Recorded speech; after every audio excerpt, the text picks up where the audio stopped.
When we refer to um, neurodivergent people in relation to an humanity made of essentially of neurotypical people, we refer to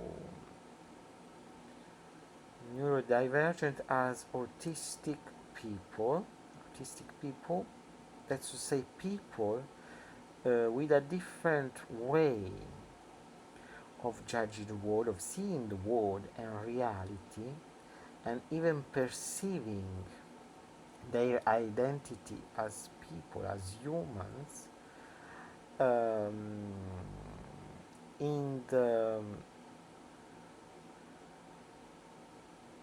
places where they live, in the world they experience through their senses. As an autistic, I can confirm that I've always been perceived as an outsider by all the people I had relationships with during my life, and even by my family. My mother always, since I was born, always considered me as a strange person, as a weird child, and she started to hate me since I never expressed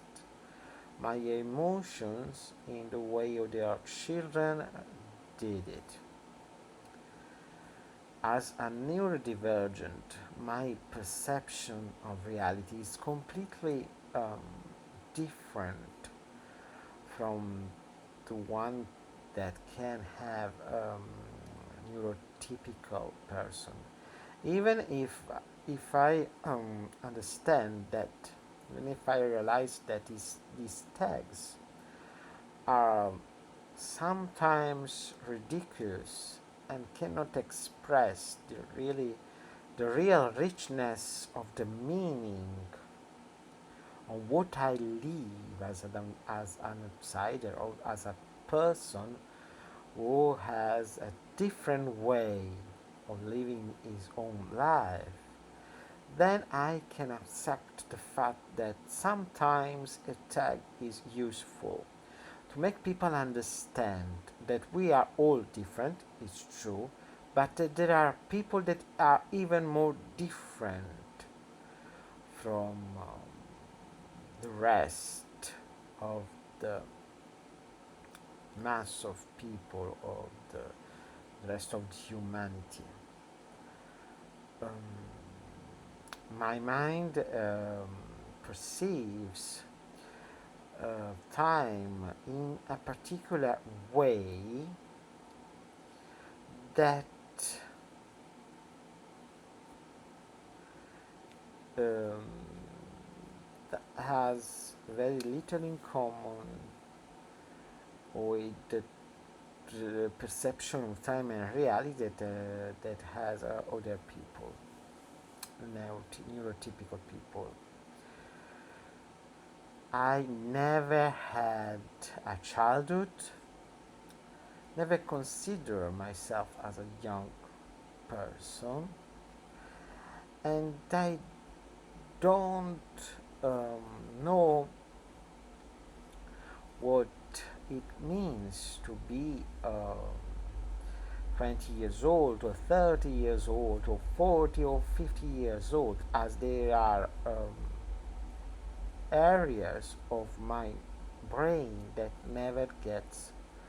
old. I can have the memory of what I was, of whom I was as a child, and that child still is here inside my brain. I think as a child in many aspects of my life. At the same time, many times, at the same time, since I was 5 or 8 or 10 years old, I behave as a grown up man. There were some things I did that made my own parents very suspicious against me, and then that took them to refuse me as a child, as a son. But in some parts of my brain, I am a very immature person. I cannot have a vision of reality that is reassuring to me. Reality is an enigma, is a whole maze of perception I cannot perceive, I cannot conceive in all their complexity, in all their difficulty. So I prefer to live locked up in a room, locked in a room, and in many times inside a closet, where I can feel safe